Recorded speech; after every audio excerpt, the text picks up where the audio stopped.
Hi everyone, this is Chris. Thinking about this week's question regarding the city of Seattle and the one or two crucial challenges the city faces in addition to climate change. The first two that kind of come to mind are water contamination due to rainwater runoff, which has affected a good portion of the waterways around Seattle. In addition to that, it's social equity issues surrounded by the implementation of a lot of the sustainable projects around the city. Um, yes, how can this, as far as how can the city's urban fabric can become more sustainable and possibly address some of these issues, is they could actually look at a lot of this is a city in a lot of paved areas and in a lot of their projects building more green infrastructure into these situations, pulling up pavement and installing more pervious substances. There have been a couple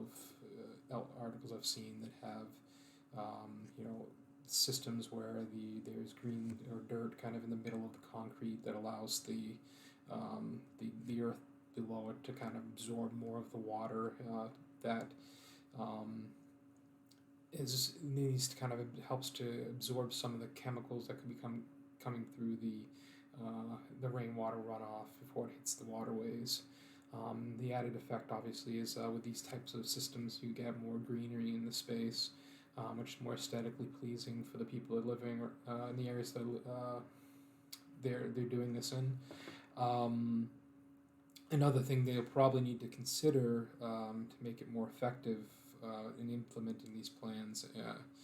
is to make sure they're also including financial mechanisms like rent control and probably more importantly income control for a lot of these places where these projects are being done. Income control rather kind of basically meaning that the salaries of the people living in these areas can only be to a certain level, so it allows them to help some of these communities that are underserviced by some of the sustainability projects to this point, and without risk or with little bit limited risk of kind of um, gentrifying those neighborhoods and driving up property values and forcing some of these people out.